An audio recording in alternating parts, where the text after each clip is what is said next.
daylight savings time.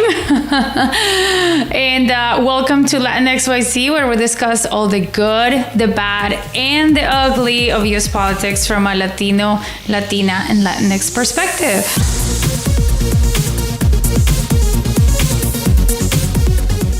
My name is Clemencia Herrera, and I am the founder of Moira Studio, an advertising agency that works with the Latinx community to promote political and advocacy campaigns.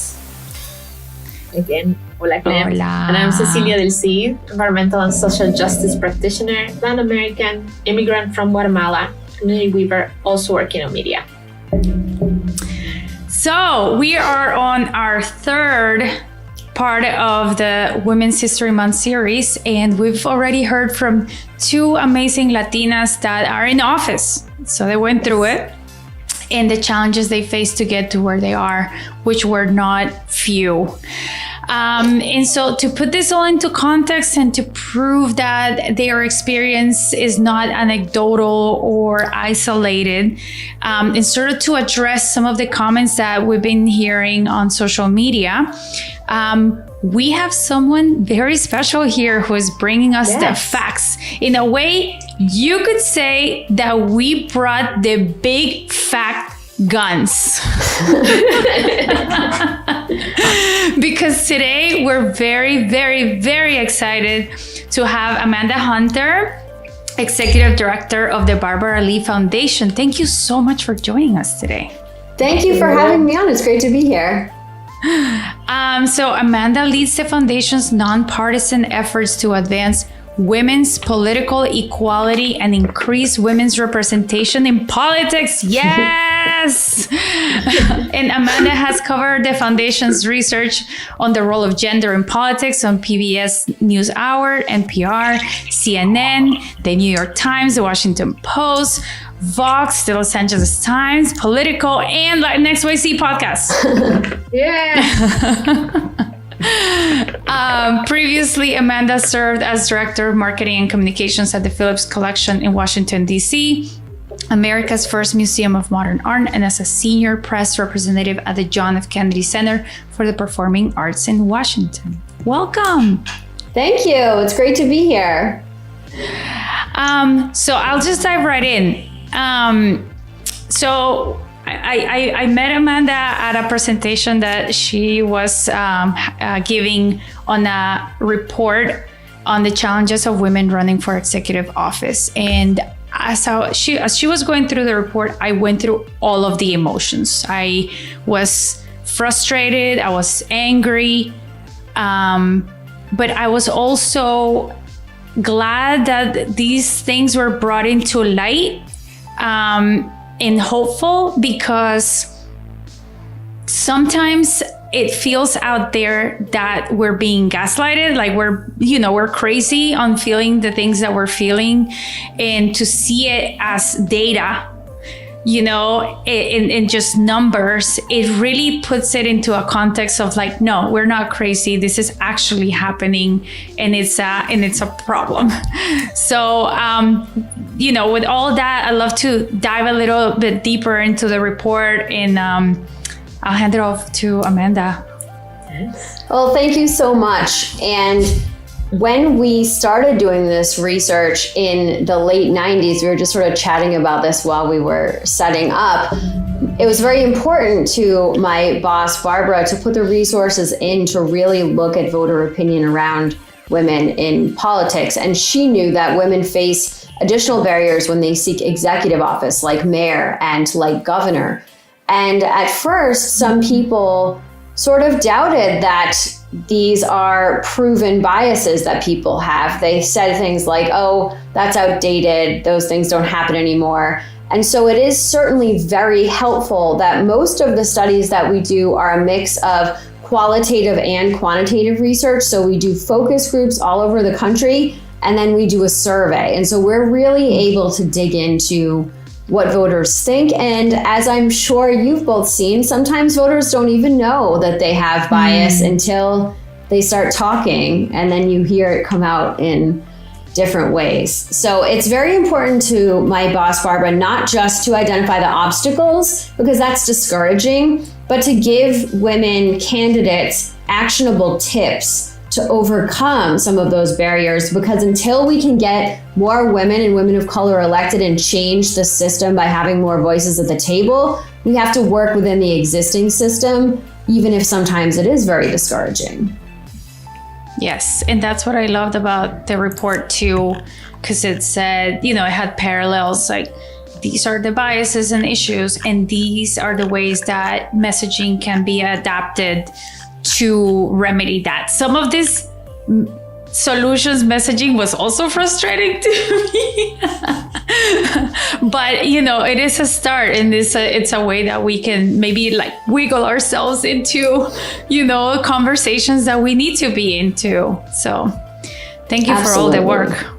Oh, thank you. And this won't surprise either of you or any women of color who are listening, but what we found repeatedly throughout our work, and we've been doing this for more than 20 years, is that gender isn't the only factor that impacts voters' views on women running for office. The norm in politics in the United States for decades has been straight, white, and male. And as each of these characteristics start to change, obstacles to election can become more numerous. And in our last study, we asked voters to picture a governor, and a majority still pictured a man. It's something that we call the imagination barrier. Some voters just haven't seen women in certain roles and can't imagine it.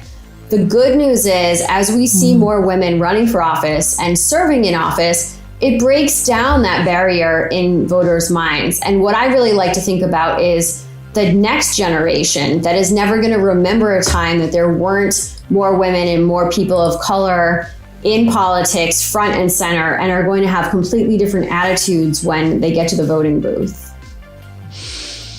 Yeah, I dream of that day. Because it really feels like, this generation is, the past generation, this one is being like trailblazers.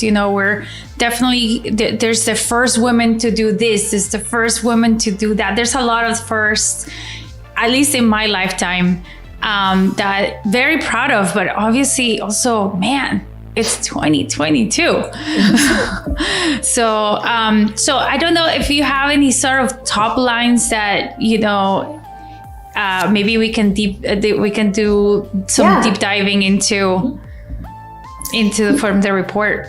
Yeah, I'll just tell you that what we had talked about initially when I gave you a presentation was sort of our greatest hits. And a lot of these are themes that come up throughout our research and throughout our work. We have something that we call our essential guide on our website that anybody can go and read and download. And that really is a deep dive into all of this research that looks at executive office. What we find again and again is that the higher standards that voters have for women, and especially women of color, tend to be around two things in particular: qualifications and likability. Men running for office can really just release their resume and people take for granted that they're qualified. I'm sure that you've all seen that before. But for women have to work twice as hard to prove that they have the right accomplishments, and even more so when they're seeking executive office. So for a Latina running for office, she will likely have to prove to voters over and over again, not only did I hold this position, but here's what I accomplished in this position, and here's what makes me qualified to run for this office, where men can just say, I held this position, and people think, great, he's probably qualified. So women really face that additional burden in proving that they're qualified. And then the other piece is likability. Voters say, and we've seen this for many years, that they will not vote for a woman if they don't like her, even if they believe that she's qualified. But the same is not true for a man. And how many times have you heard people say things like, oh, he's kind of a jerk, but he can get the job done? And some men who are celebrated for maybe being a little rough around the edges or grumpy have much more leverage from voters to act that way than a woman. I'm sure that we've all heard women described as all kinds of things that men are not. And so many ways women are walking a tightrope around likability, because voters have a very I'll know it when I see it kind of attitude. They want women to dress well, but not too fancy, to use humor, but not too much humor, to take credit, but to also share credit. And that can be, frankly, exhausting sometimes to navigate for women, when men can just go out there and kind of say whatever they want and not worry about their hair, their outfits, their tone of voice, their shoes, all of those other things. Yeah, or you can, people want you to be strong and sort of commanding, but you also can't be bossy or too opinionated or hysterical if you kind of use, your tone of voice to kind of be forceful. It's like, it is exhausting. It's not just exhausting for, women running for office, but obviously, when you're running for office, you are on the spotlight and people are sort of just dissecting and analyzing every single one of your moves. So it's even more exhausting, I'm sure, because you're on the spotlight all the time. You need to keep walking this tightrope of, I don't know if I'm doing this right, or are people reacting the right way? And these are things that we discuss, with our clients in many meetings, and that's why it's a little frustrating to me. But I guess, my question is like, will this change? Are we, how long are we gonna have to keep walking these tight ropes? Well, I think until more women are elected to office and until there's really more representation at all levels, because as we've seen, and as you were saying, it's exciting when there's a barrier breaker, when you say, oh, look, it's the first woman to serve in this position. Isn't that great? But then what we notice is, unfortunately, people will turn around and start criticizing that woman because the way that she looks in the job is different from everybody else who has come before her. And we're seeing that right now with our vice president, for example. And for a lot of women, there's no roadmap when they take a position, which in one way is very exciting, but they can't just throw on a suit like a man, kind of wear the same kind of thing. So, for example, women's clothes are scrutinized because they look different than what people kind of see as a stereotype in politics. And what we've seen as successful in terms of clothing, I think, are women who sort of find a uniform that works for them. I think of our hometown Senator Warren, who always wears variations of the same couple of outfits, or our vice president, who always wears similar cut suits for the most part in different colors, but wears a lot of blue or a lot of gray.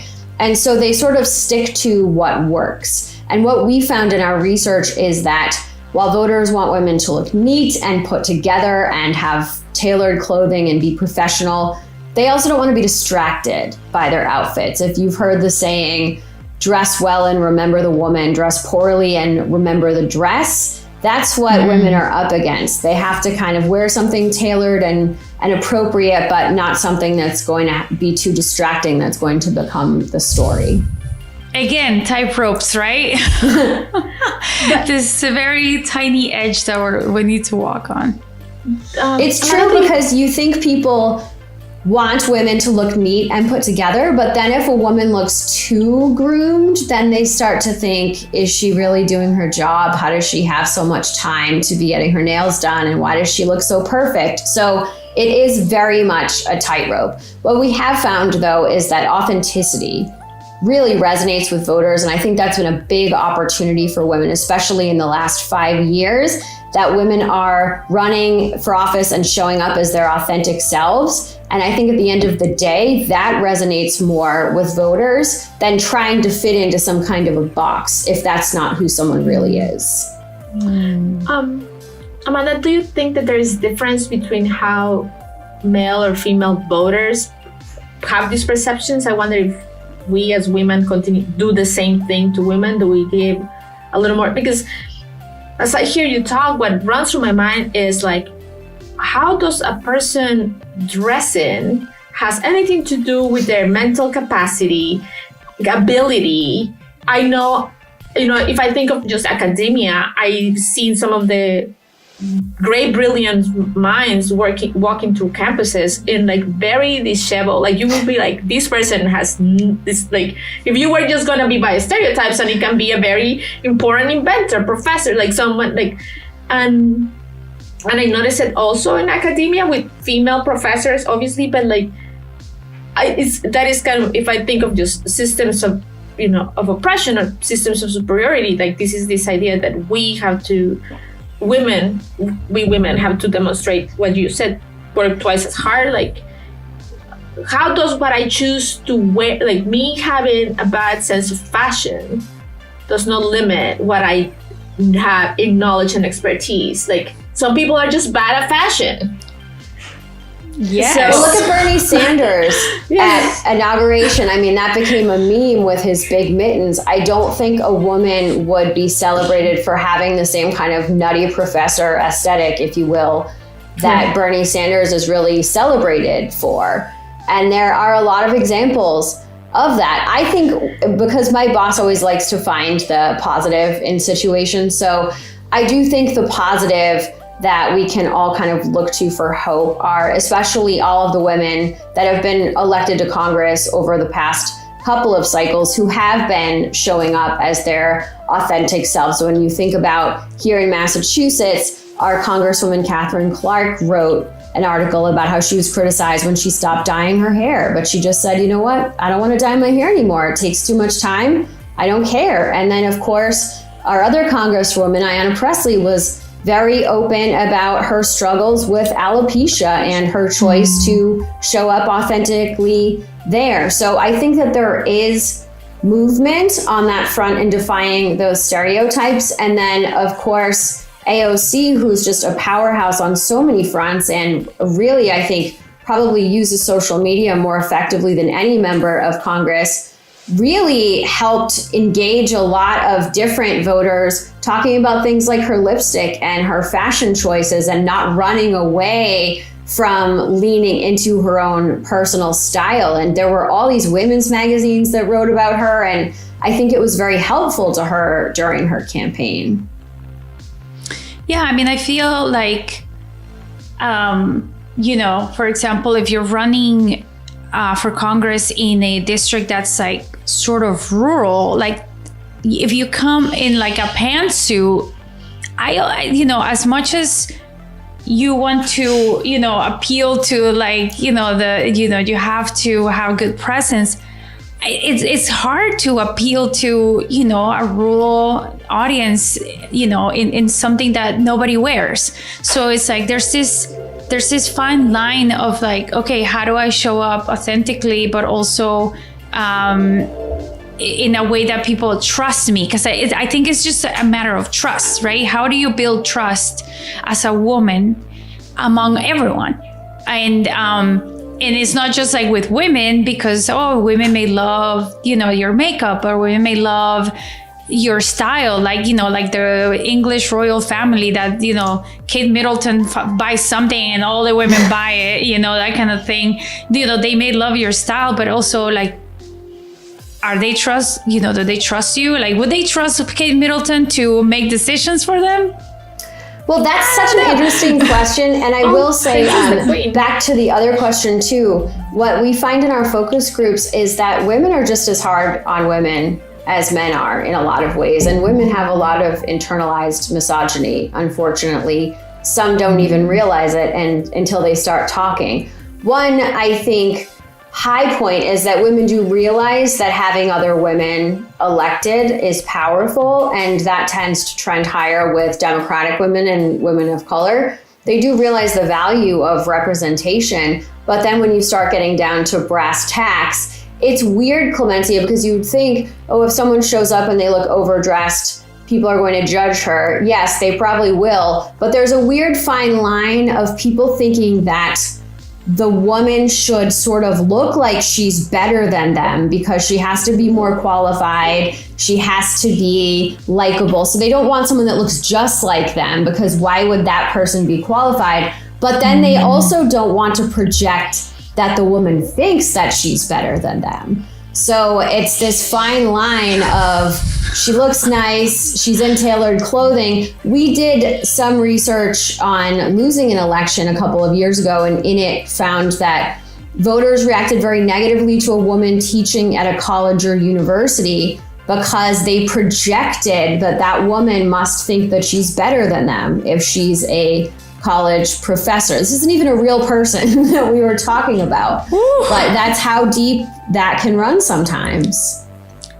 So I'd like to take the last 5 minutes of this episode to sort of like talk about, because we're always trying to, kind of throw back some of the accountability to the people and say, what can people do to sort of check their biases, when they're dealing with a woman candidate,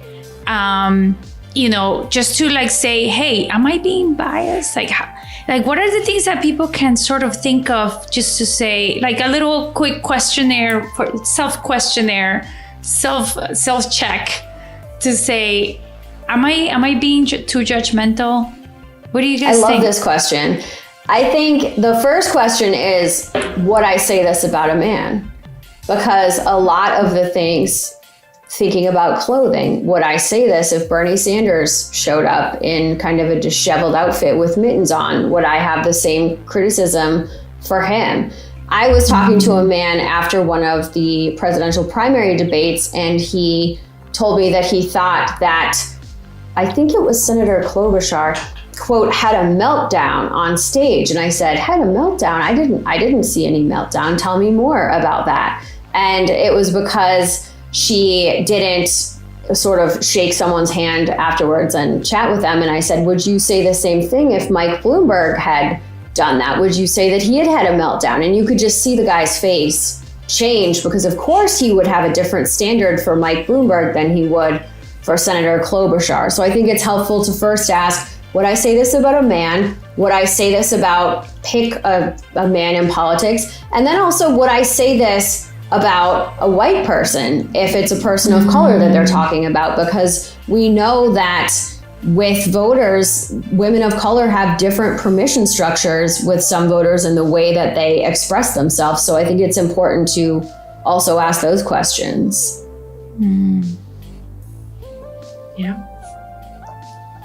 Yeah, it's sorry, Ceci, you were gonna say something. No, I was gonna say, like, that's really helpful, and I think you are getting at some of like those, what I think my original thought was like, what are the systems of oppression that continue to frame how we think about politics, that continue to frame who belongs in politics, and at the same time, what are the lived consequences of having people in those positions that have no idea of what the lived experiences of their constituents are, and therefore cannot advocate or fairly represent those communities. But we as a community continue to not recognize those characteristics in members of that have some of those identities that that have been oppressed. I mean, so we've talked about this before in this podcast, how many Latinos don't trust other Latinos. They think that they're corrupt, or they think they are unqualified. And so you add to that gender, and then it's like, it's the most hard, rocky, impossible road that you could ever imagine. It's like, it multiplies. And so it's really interesting to hear from data, and also just like the way that you guys collected the data, in which it wasn't just like people's opinion, or like women's opinion. You were actually, measuring how people felt about, governors, or, what they pictured. And Council Member Esmeralda, in the last episode, she said something very interesting, which she said, you can't be what you can't see. And that was just such a interesting, and to the point that you made about, if women can't picture themselves in these positions of power, they're going to eternally judge we're going to eternally judge ourselves. And until we actually see that there's different faces and styles of clothing and haircuts and whatever in places of power, and they're doing an amazing job, then this judgment may start to come down and just say, yeah, she might be a little bit of a jerk, but she gets the job done. Yeah, and I think also we found just really quickly before we wrap, with people of color and with women and with different groups that tend to have less representation in politics, sometimes voters will think she's a great candidate, but I don't think other people will elect her. She's not electable. And so it's very important for us to do our electability research to show people women are electable, women of color are electable. And if everybody just got behind the candidates that really excited them, these candidates could win instead of being afraid and going with the status quo candidate, the safe candidate. Yeah. Yes, let's stop being followers.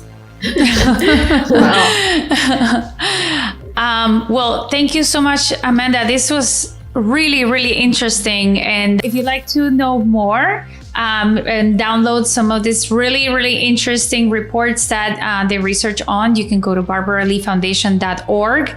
They have free reports for you to download. I've gone in through a lot of rabbit holes that they're really interesting, and the way that they show the reports is very easy to read and very digestible. So I highly recommend it. If you'd like to get in touch with us, hit us up on social media at Latinxyz Pod and Latinxyz Pod. I've been talking so much already. And thank you so much, everyone, for listening. If you like us, give us a rating, tell your friends, and write to us. Thank you. Thank you. Bye, Clem.